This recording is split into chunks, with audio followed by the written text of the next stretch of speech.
أعوذ بالله من الشيطان الرجيم. بسم الله الرحمن الرحيم. الحمد لله رب العالمين. الرحمن الرحيم. مالك يوم الدين. إياك نعبد وإياك نستعين. اهدنا الصراط المستقيم. صراط الذين أنعمت عليهم غير المغضوب عليهم ولا الضالين.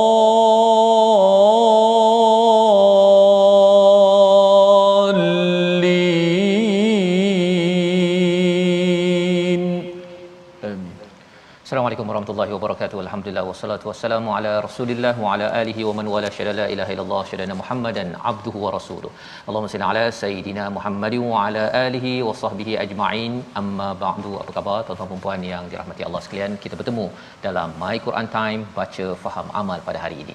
Kita ingin bersama pada hari ini untuk meneruskan surah Taha, surah yang penuh dengan panduan daripada kisah Nabi Musa alaihi salam musim yang pertama, dan kita sudah mengingat kepada apa yang telah kita bincangkan sebelum ini, ya, pada halaman 317, bagaimana cabaran As-Samiri kepada Bani Israel. Bani Israel adalah orang Islam pada zaman Nabi Musa alaihi salam. Yang perlu kita ingat, yang diselamatkan oleh Nabi Musa, yang diselamatkan oleh Harun bila bertemu dengan Firaun yang menindas dan menghambakan mereka di bumi Mesir.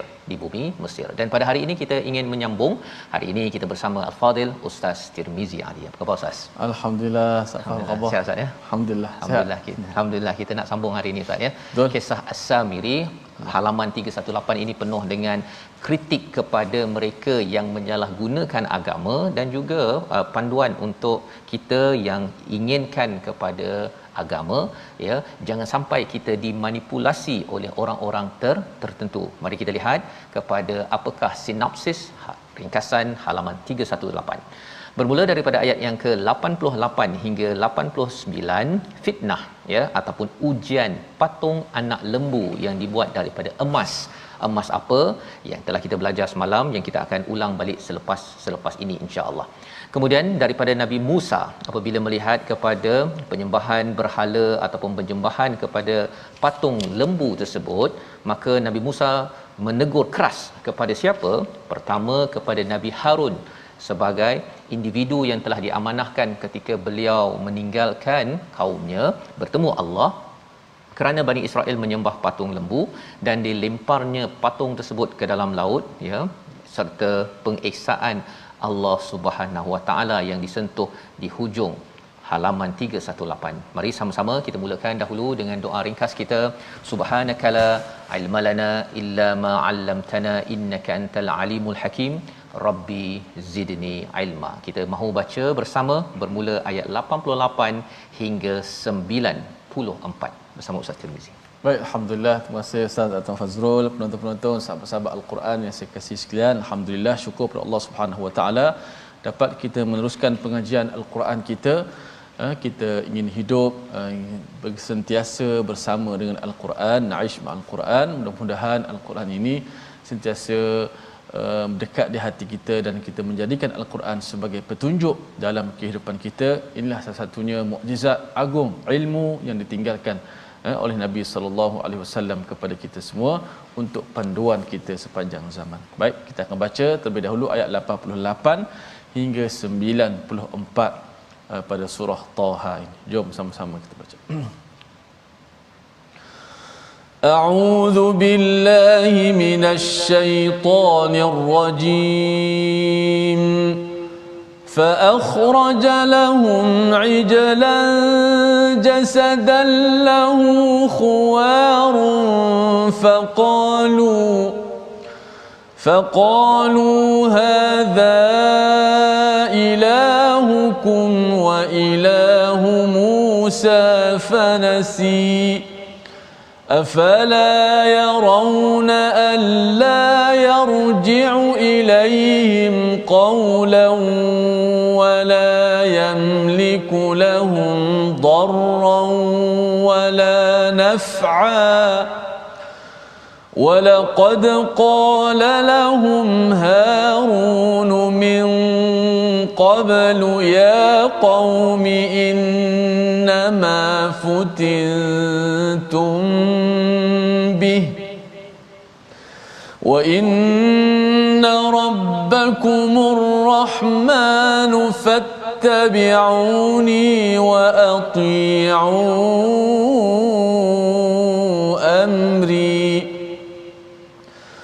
قالوا لن نبرح عليه عاكفين حتى يرجع إلينا موسى قال يا هارون ما منعك إذ رأيتهم ضلوا ألا تتبعني أفعصيت أمري قال يا ابن أم لا تأخذ بلحيتي ولا برأسي إني خشيت أن تقول فرقت بين بني إسرائيل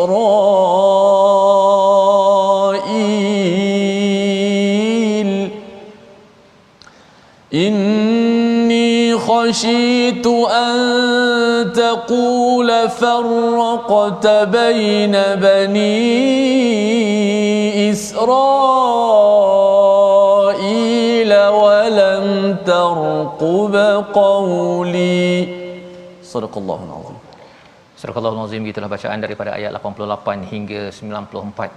Cara bacaannya dia lain sikit Ustaz ni, ada yang pula panjang, ada yang macam ya, kerana ini adalah perasaan yang bercampur baur ya di dalam ayat ataupun halaman 318 ini. Kalau kita lihat kepada ayat yang ke-88, ini adalah sambungan kepada ayat 87 semalam, apabila Nabi Musa bertanya kepada Bani Israel mengapa mereka memilih untuk menyembah kepada patung lembu yang dibuat daripada emas tersebut. Nah, kalau kita lihat balik apakah susul galur ataupun sejarahnya, kerana Bani Israel ini adalah orang yang jujur. Ketika di Mesir, mereka diamanahkan untuk menyimpan emas-emas orang-orang di Mesir sana, dan ketika mereka lari tersebut, mereka bawa sekali Ustaz ya, emas-emas mereka sebagai amanah, dan bila mereka dah bawa itu, mereka tahu bahawa ini bukan emas mereka, maka mereka rasa bersalah. Mereka ada rasa iman. Ini Bani Israel adalah orang Islam pada zaman Nabi Musa. Kita kena ingat perkara tersebut. Dia bukan orang kafir. Mereka adalah orang yang beriman kepada Taurat yang dibawakan oleh Nabi Musa alaihi salam. Maka bila mereka bawa barang-barang amanah itu, mereka rasa bersalah. Rupa-rupanya ketika Nabi Musa pergi menghadap pada Allah Subhanahu Wa Taala itu, ada seorang bernama As-Samiri, ya, dia memanipulasikan rasa bersalah pada orang-orang ini, yang kita lihat pada ayat yang ke-87, iaitu mereka rasa ini beban pada mereka pasal ini bukan hak mereka, mereka tidak mahu salah gunakannya. Maka As-Samiri datang dan dia menawarkan solusi. Macam mana? Sila campakkan segala perkara tersebut ke dalam api, dan kemudian ianya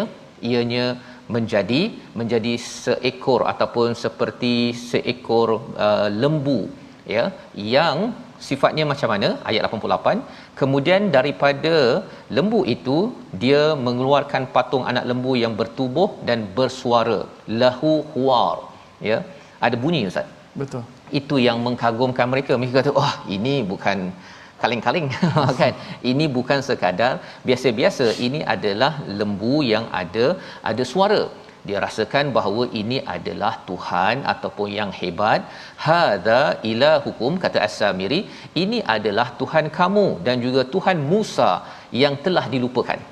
Ada dua maksud kat sini. Yang telah dilupakan oleh siapa? Yang telah dilupakan oleh Musa.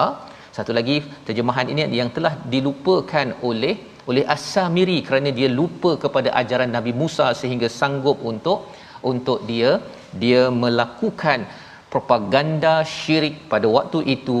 Sudahlah dia mengambil emas-emas tersebut kemudian dijadikan sebagai sembahan kepada Bani Israel, kaum kepada Nabi Musa alaihissalam. Maka pada ayat 89, maka tidakkah mereka perhatikan bahawa patung anak lembu itu tidak dapat memberi jawapan kepada mereka dan tidak berkuasa menolak kemudaratan maupun mendatangkan manfaat kepada mereka. Ini adalah hujah untuk kita pada zaman ini, ya, kepada Bani Israel pada waktu itu untuk berfikir.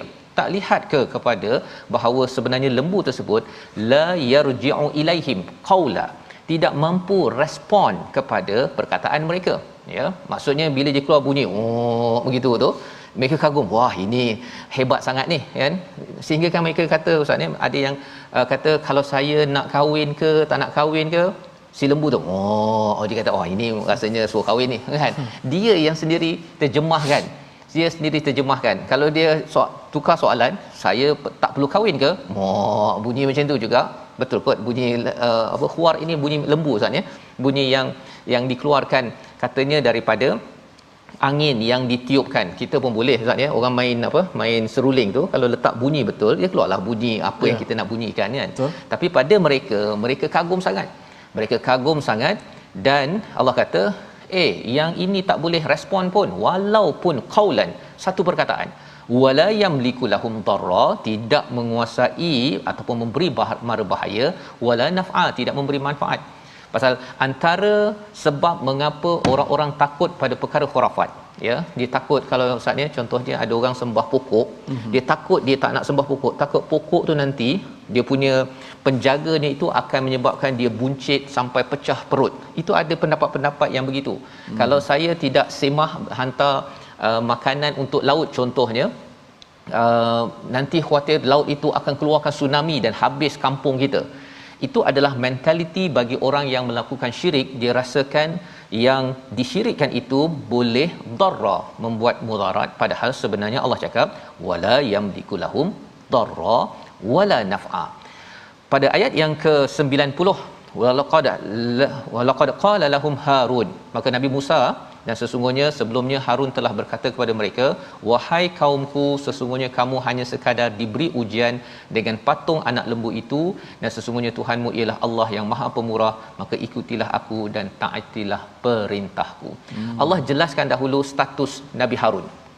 Saatnya penting pasal apa? Pasal sebenarnya Allah nak menyatakan Nabi Harun dah buat kerja, bukannya seperti yang Nabi Musa teka. Pasal selepas ini kita akan tengok macam mana dialog Nabi Musa bersama dengan abangnya Harun alaihissalam. Jadi Allah menyatakan Nabi Harun ini sebelum itu dia dah cakap pada kaumnya, futingtum bih, kamu telah diuji dengan perkara ini, iaitu berhala daripada emas ini. Wa inna rabbakumur rahman, sesungguhnya Tuhanmu adalah ar-rahman, iaitu yang penuh kasih sayang, ya. Dan bila bercakap tentang kasih sayang ini, ada orang silap guna kasih sayang, ustaz, ya. Dalam surah sebelum ini salah guna kasih sayang ini, Tuhan amat penyayang, hantar anak untuk menjadi savior. Itu kefahaman kasih sayang yang salah dalam agama Kristian. Kalau di sini mereka kata kerana Tuhan ini sayang, jadi dia manipulasikan kasih sayang Allah itu dengan dia mungkin hantarkan anak lembu ini contohnya sebagai wakil untuk, pasal sesengah orang yang menyembah berhala ni, dia bukannya dia sembah berhala, ustaz.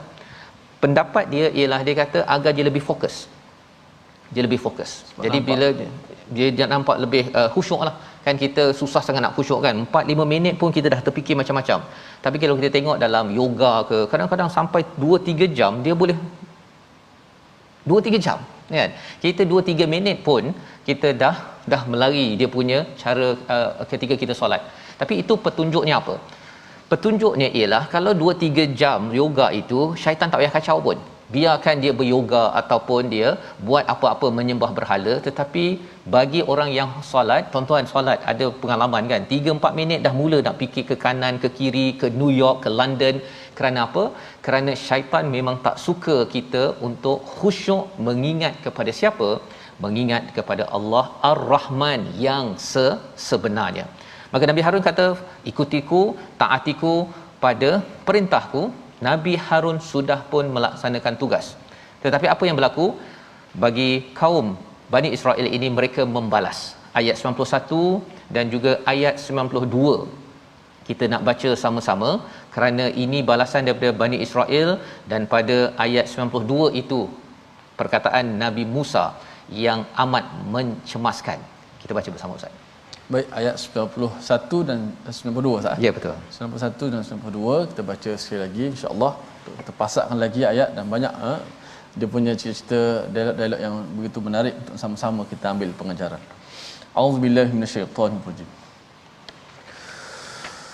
Qalu lan nabraha 'alaihi 'akifina hatta yarji'a ilaina Musa.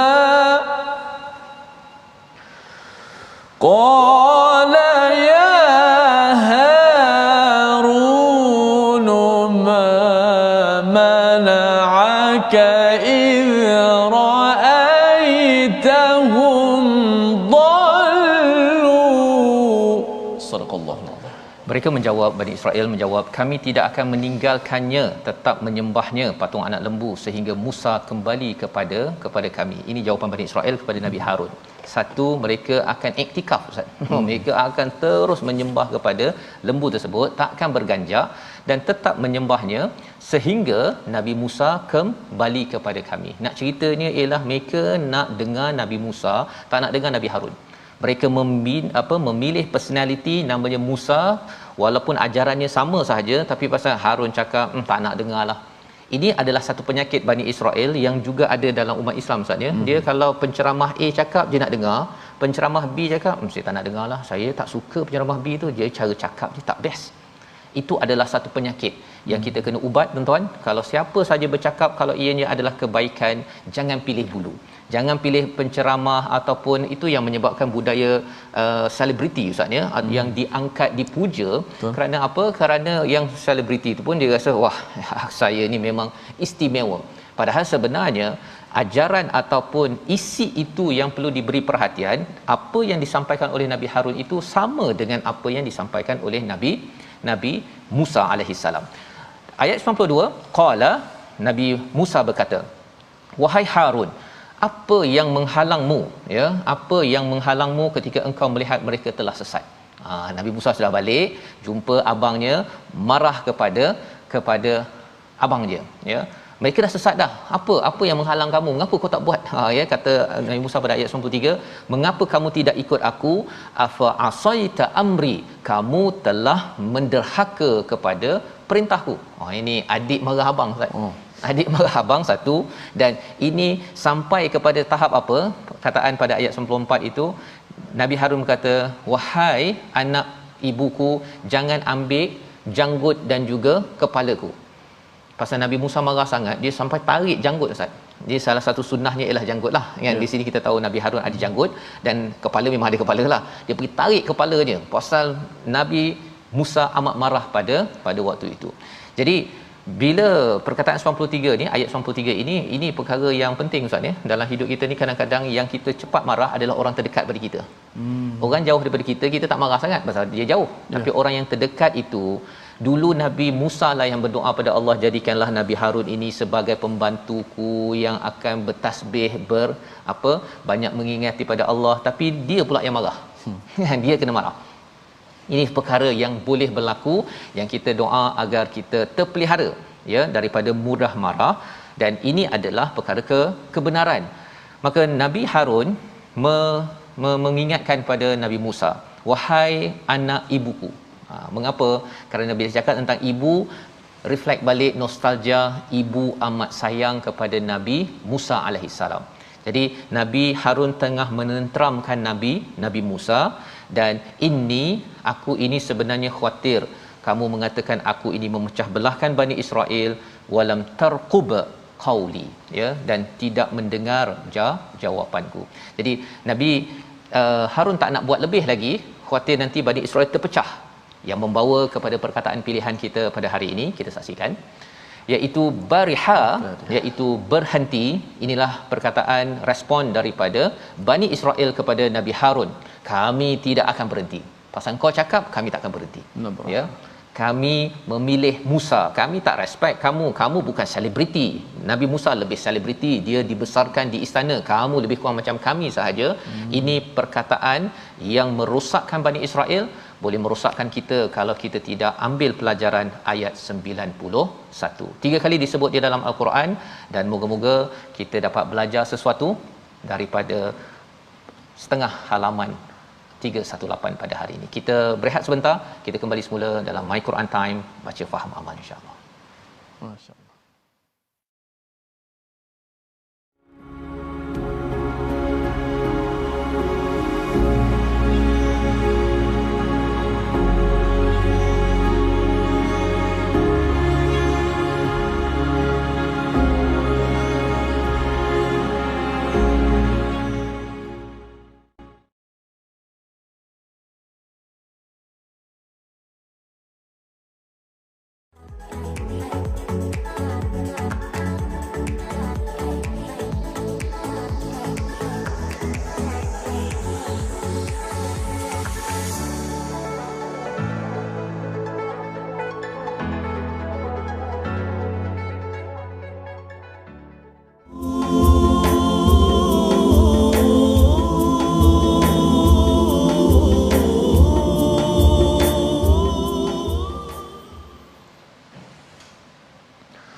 أعوذ بالله من الشيطان الرجيم. واذكر في الكتاب موسى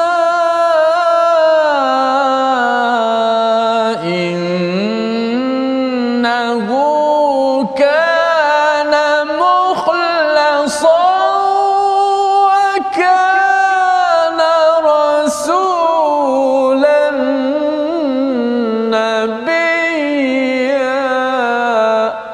Sadaqallahul azim. Dan bacalah wahai Muhammad dalam kitab Al-Quran ini perihal Nabi Musa alaihissalam. Sesungguhnya ia adalah orang pilihan dan adalah ia seorang rasul lagi nabi. Insya-Allah ini satu nama yang diangkat walaupun tidak ada surah Musa, tapi daripada awal kita belajar Al-Quran Time macam mana banyak kisah scenes babak demi babak Nabi Allah Musa alaihissalam. Ustaz. Ya, dan ini perlu kita ambil pelajaran Ustaz ya. Kisah Nabi Musa sepanjang Al-Quran tidak ada surah Musa. Ya, kerana di sebalik Nabi Musa ini kita kena ambil pelajaran, dia berhadapan dengan Firaun, itu orang yang didakwahkan, tetapi dalam masa yang sama nak didik kepada kaumnya itu yang buat perangai macam ni, baru kena tinggal sekejap je, sikit jam kena tinggal, masih lagi Nabi Musa nampak mereka ni, oh dah buat perangai dah. Yang kita doakan agar umat Islam walaupun Nabi sudah pun wafat meninggalkan kita, janganlah kita buat perangai kan dengan kita kembali kepada Al-Quran ini sendiri Ustaz ya. Masya-Allah. Itulah kepelbagaian wahyu ataupun Al-Quran Karim yang kita belajar ini, kita nak contoh bagaimana hebatnya Nabi-nabi alaihimussalam. Pertamanya dari sudut kesabaran yang begitu tinggi menghadapi kaumnya. Masya-Allah. Tajwid sikit hari ni kita nak gabungkan dalam huruf pembukaan surah ini, kita pecahkan kepada 3 bahagian mengikut bilangan harakatnya. Kan huruf pembukaan surah ada harakatnya, ada yang dibaca dengan 6, ada yang dibaca dengan 2, ada yang dibaca tanpa mat. Apakah itu? Dalam 14 huruf yang dipilih sebagai huruf pembukaan surah itu, maka huruf-huruf pembukaan surah dibagikan pada 3 bahagian berdasarkan bilangan harakatnya, panjangnya. Satu huruf dibaca tanpa mat, maknanya tidak dibaca dengan mat, iaitu alif. Yang kita baca alif lam mim, alif kita sebut alif, tidak ada mat, tak boleh baca alif, tak boleh baca panjang, tak ada ya, alif matikan pula di hujung. Itu kita sebut sebagai huruf muqatta'ah satu-satu. Dan yang kedua, bahagian kedua pula ialah 5 huruf dibaca dengan kadar 2 harakat. 5 huruf ni dibaca dengan 2 harakat. Dalam kesemua 14 huruf yang dipilih sebagai huruf pembukaan surah, satu alif dibaca tanpa mat. Yang kedua ini 5 huruf ini dibaca dengan 2 harakat dengan kadar mat tabi'i. Apa hurufnya? Ada 5. Hayyun tahur. Hayyun tahur. Ha, ya, ta, ha dan ra. Kita baca 2 harakat. Contoh dalam surah Taha kita bacakan Taha, kan? Hamim. Ha tu dibaca 2. Hamim. Kan? Yasin. Ya tu. Yasin. Ada yang kata Yasin tu tak boleh baca mak. Kita baca macam biasa. Yasin, Yasin. Bukan. Ya tu tetap dibaca dengan 2. Ya, 2 harakat juga. Sebagaimana dia mak tabi'i. Yasin. Ta, Taha lah. Ha pada Taha jugalah, kan? Ra yang kita jumpa pada alif lam ra. Ra tetap dibaca dengan 2 harakat. Hayyun tahur. Dan yang ketiga, yang terakhir, baki daripada huruf 14 huruf itu ada berapa? Sanaqussu ilmak. Dalam rangkaian kata ataupun kam asal naqas. 1 2 3 4 5 6 7 8. 8 huruf ini dibaca dengan 6 harakat. Ta sin mim. Semua itulah. Sin, sad, ain, qaf, kaf, lam, mim, nun. Semuanya dibaca 6 harakat. Dan kalau kita perhatikan, semua huruf ini terdiri daripada 3 huruf, yang mana tengahnya tu ada huruf mat. Sin, sin ya nun ejaan ya. Sad, sa alif dal, alif tu huruf mat. Ain, ya di tengah. Ini semuanya 3 bahagian. 1 alif dibaca tanpa mat. Yang kedua hayyun tahur, 5 huruf itu dibaca dengan 2 harakat. Dan yang ketiga sanaqussu ilmak ataupun kam asal naqas, yang 8 ini dibaca dengan 6 harakat. InsyaAllah kita sambung perbahasannya, ada tambahan berkenaan dengan huruf-huruf pembukaan surah pada hari yang berikut, insya-Allah. Wallahu a'lam. InsyaAllah. Terima kasih ucapkan pada Ustaz Tirmizi berkongsi tadi tentang huruf muqatta'ah. Bagaimana huruf potong ini dibaca, ada yang 2 harakat, ada yang 6 harakat. Sudah tentu bila bercakap tentang harakat ini Ustaz ya, maksudnya dekat ayat begitu alif lam mim nun pun ada pahala yang tersendiri, kan, disebabkan bila baca nun tadi tu 6 harakat, kan, banyak tu, kan. Rupanya setiap nafas kita ini kalau digunakan untuk bersama Quran, setiap masa itu pahala saja dikira ya. Sampaikan ulama kalau letak 2 tu, 2 kalau kali 10, kan, kalau 6 tadi tu 6 harakat, kan, maksudnya kali 10 tu dapat dekat nun saja dah 6 kali 10 60 markah dah. Kalau kita kira begitu, subhanallah betapa Allah sayangkan kita, Allah berikan panduan kepada kita untuk memudahkan urusan kita dalam hidup seharian. Saat ini belum lagi kita cakap tentang dia menjaga kesihatan dalaman kita, ya, itu kalau kita mengkaji psikolinguistik bahasa Arab dan bahasa Arab Al-Quran. Baik, jadi kita ada ajaran yang baik, tetapi biasalah Ustaz ya, ada orang yang cari ajaran yang pelik-pelik. Ya, seperti mana dalam halaman ini bercerita tentang tokoh ajaran sesat pada zaman Nabi Musa ini, namanya As-Samiri. Dan mereka ini, ya, kalau katakan As-Samiri ini, kalau kita tengok zaman sekarang ada agama Melayu Ustaz. Agama Melayu, bukan agama Islam. Ajarannya namanya agama Melayu. Ada yang namanya hakikat insan. Ya, hakikat insan ni antara ajarannya dia puja dengan dia letak telur ayam, susu lembu, pulut kuning dengan alas kain merah.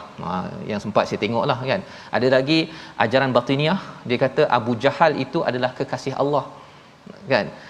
Kemudian kalau nak dah capai makam tertentu, tak payah solat lagi dah, ya, solat dengan niat sahaja.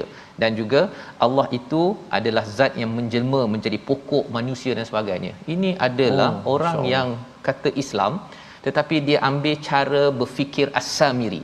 Yang kita nak tengok macam mana, ya, selepas Nabi Musa menegur abangnya, Nabi Musa cepat-cepat bertemu dengan Samiri, tanya, kau apa masalah? Kan? Ayat 95 kita baca bersama Ustaz Tirmizi. Baik, alhamdulillah kita meneruskan lagi ayat 95 hingga 98 melengkapkan muka surat ini, dan kita pasti tak sabar nak belajar lagi tentang bagaimana petunjuk-petunjuk yang seterusnya yang berlaku dalam dialog-dialog yang hebat ini. Masya-Allah. Auzubillahi minasyaitonirrajim. Qala fama khatabuka ya Samiri قال بصرت بما لم يبصروا به فقبضت قبضة من أثر الرسول فنبذتها وكذلك سولت لي نفسي قال فاذهب فإن لك في الحياة أن تقول لا مساس وإن لك موعدا لن تخلفه وانظر إلى إلهك الذي ظلت عليه عاكفا لنحرقنه ثم لننسفنه في اليم نسفا إنما إلهكم الله الذي لا إله إلا هو وسع كل شيء علما. صدق الله العظيم. Surah Al-Azim, gitulah ayat 95 hingga ayat yang ke-98. Nabi Musa bertemu dengan As-Samiri, ya, pada ayat 95 itu kata Nabi Musa, apakah yang mendorongmu berbuat demikian wahai As-Samiri? Ya Samiri, ini adalah perkataan Nabi Musa. Buka ini maksudnya apa masalah engkau ni? Apa tujuan engkau nak buat benda-benda ni semua? Pendek je perkataan Nabi Musa pasal Nabi Musa masih dalam keadaan marah. Kalau kita perasan ayat 93 pun pendek Ustaz ya. Alla tattabi'ani afa asaita amri, pendek sahaja, tapi Nabi Harun balas dengan panjang. Panjang itu kerana apa? Kerana nak menenangkan kepada Nabi Musa, nak beritahu hakikat sebenarnya. Jadi bila Nabi Musa kata dah sedar dah bahawa sebenarnya Nabi Harun ini sudah buat sesuatu. Nabi Harun sebenarnya bukannya nak derhaka kepada perintah Nabi Musa, dah buat, ya, tetapi mereka tak nak dengar cakap Nabi Harun kerana Nabi Harun bukan selebriti, bukan tokoh yang terkenal. Dia hanyalah apa istilahnya Ustaz ya, pendakwah kampung lah, ya, pasal Nabi Harun ni di kalangan masyarakat Marhain, iaitu Bani Israel itu sendiri. Berbanding dengan Nabi Musa ini pernah dibesarkan dalam sekolah elit di dalam istana Firaun. Maka kata Samiri, ya, kata Samiri, basurtu, aku telah melihat bima lam yabsuru, apa dengan sesuatu yang tidak mereka lihat, faqabtu qabdatan min athari rasul, iaitu dia menjawab, aku mengetahui sesuatu yang tidak mereka ketahui, aku mengambil segenggam tanah daripada jejak rasul itu, lalu aku melemparkannya, demikianlah rayuan nafsuku. Apa maksud As-Samiri dalam ayat ini? Sebenarnya Samiri bercakap bahawa sebenarnya aku lihat sesuatu yang mereka tidak lihat. Dia nampak sesuatu. Dan kemudian aku menggenggam qabdatan min athari rasul. Ada dua maksud di sini. Satu ialah kesan daripada jejak Jibril Ustaz ya. Bila Jibril bertemu dengan Nabi Musa, Samiri ikut Nabi Musa dan nampak bahawa pada waktu itu ialah apa yang berlaku, dia ambil tanah yang dijejak oleh Jibril. Satu maksud. Tetapi maksud yang kedua oleh Imam Sya'rawi ialah bahawa sebenarnya bagi As-Samiri ini, dia mengambil jejak Rasul, maksudnya ikut pada Rasul itu adalah Nabi Musa, fanabadtuha, lalu aku melemparkannya, ya, aku tidak mahu mengikut kepada ajaran Nabi Musa alaihi salam. Wa kadzalika sawwalat li nafsi, aku rasa aku tergoda, aku dah rasa tak bersalah untuk mengajak kepada Bani Israel untuk mengambil emas-emas yang ada, dileburkan menjadi berhala yang menjadi sembahan kepada mereka semua. Jadi ini nak menceritakan kepada kita Ustaz ya, bahawa salah satu daripada ajaran sesat ya, ciri ajaran sesat ialah bila ada rasa bersalah, rasa berdosa apa sebagainya, letak tabung, letak je duit, lepas tu okey, dosa diampunkan. Ya, itu antara ciri ajaran sesat. Bayar sahaja, nanti si tok syekhnya itu akan jampi, okey, dah diampunkan. Itu ciri ajaran sesat. Tetapi ajaran yang tak sesat ya, ajaran Islam, ajaran Taurat ialah kena belajar Quran betul-betul, kena ikut peraturan. Bagi setengah orang dikata susahlah Ustaz. Kalau ikut Quran ni dahlah saya tak faham, saya bukan bahasa orang Arab, nak baca Quran saya tergagap-gagap, susah. Baik saya ikut satu ajaran, bila saya masuk saja saya terus dibersihkan. Saya terus diampunkan. Bayar aja. Ya. Jadi itu yang berlaku dalam agama Kristian, itu yang berlaku kepada As-Samiri. Dia merasakan bahawa mereka ada bawa barang emas, rasa bersalah, sila lempar sahaja, kamu sudah diampunkan. Kamu tidak ada lagi dosa kerana membawa emas yang kamu bawa daripada Mesir. Ini cara pemimpin ajaran sesat memasukkan caranya kepada pengikutnya. Bukan pengikutnya itu orang yang nak sesat, bukan, tapi asalnya kerana rasa bersalah, rasa pernah buat dosa, maka orang-orang begini lebih mudah untuk dimanipulasi oleh pemimpin tersebut.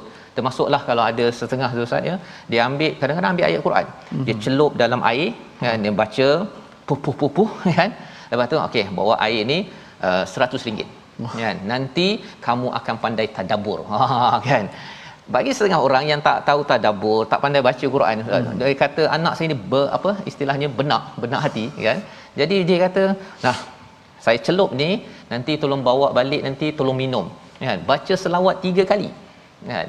Dan ada orang Ustaz memang beratur untuk mendapatkan air-air begini, padahal sebenarnya ia bukanlah cara Nabi sallallahu alaihi wasallam, main celup-celup sahaja, tetapi kita kena berusaha. Itu yang tidak disukai oleh ramai orang yang mengikut ajaran sesat. Antaranya Ustaz, saya nampak jalan pintas jalan pintas ke syurga rupanya tersadung ya, langgar dinding, khuatir nauzubillah ke azab Allah Subhanahu Wa Taala. Jadi ini yang disampaikan oleh As-Samiri, dia membongkar ciri pemimpin ajaran sesat ya, bagaimana cara berfikirnya. Dia bukannya dia pergi lari daripada ajaran asal, dia mula-mula dia tahu dahulu tapi dia selewengkan. Maka Nabi Musa memberi respon ayat 97. Sama-sama kita baca sekali lagi bagaimana Nabi Musa menguruskan As-Samiri yang membawa ajaran sesat pada orang Islam pada zaman Nabi Musa. Silakan Ustaz. Masya-Allah. Baik, kita terus membongkarkan ayat-ayat Allah Subhanahu Wa Taala untuk dapat kita mengetahui maklumat-maklumat supaya dapat menjadi pendinding dalam kehidupan kita. Bukan sekadar kita mengambil jalan mudah, tetapi kita belajar Al-Quran, inilah sebenarnya menjadi pendinding kepada kita, cerita-cerita larangan-larangan yang sepatutnya kita belajar, insya-Allah. Auzubillahi minasyaitonir rajim. قال فاذهب فإن لك في الحياة أن تقول لا مساس وإن لك موعدا لن تخلفه وانظر إلى إلهك الذي ظلت عليه عاكفا لنحرقنه ثم لننسفنه في اليم نسفا. صدق الله. Astagfirullahal azim. Nabi Musa berkata, pergilah engkau, sesungguhnya di dalam kehidupan dunia ini engkau hanya dapat mengatakan janganlah menyentuh aku, la misas istilahnya. Wa innalaka, dan engkau pasti mendapat hukuman yang telah dijanjikan di akhirat yang tidak akan dapat engkau hindari. Dan lihatlah Tuhanmu itu yang engkau tetap menyembahnya, kami pasti akan membakarnya, kemudian sesungguhnya kami akan menghampurkan abunya ke dalam laut lalu berserakan. Inilah intervention, penyelesaian daripada Nabi Musa kepada pemimpin ajaran sesat pada orang Islam pada zaman Nabi Musa, Bani Israel. iaitu yang pertama fadhhab, ya, kamu berambus kan, pergi dipulaukan daripada kumpulan Bani Israel. Kerana orang-orang begini pandai cakap, Ustaz. Ya. Dia pandai cakap, dan bila dia pandai bercakap, dia memberi pengaruh, ia merosakkan cara berfikir orang-orang Bani Israel pada waktu itu. Kata Nabi Musa, fa innalaka fil hayati an taqula la misas. Maksudnya tidak boleh, dia macam orang penyakit kusta yang diasingkan, dipulaukan, dan kalau ada orang dekati dia pun dia kena jauhkan, dan akan diumumkan kepada Bani Israel jangan dekati kepada As-Samiri. Ini adalah solusi. Kerana kalau masih lagi kita berinteraksi dengan orang-orang begini, ya, kesannya apa? Sedikit demi sedikit terpengaruh, Ustaz.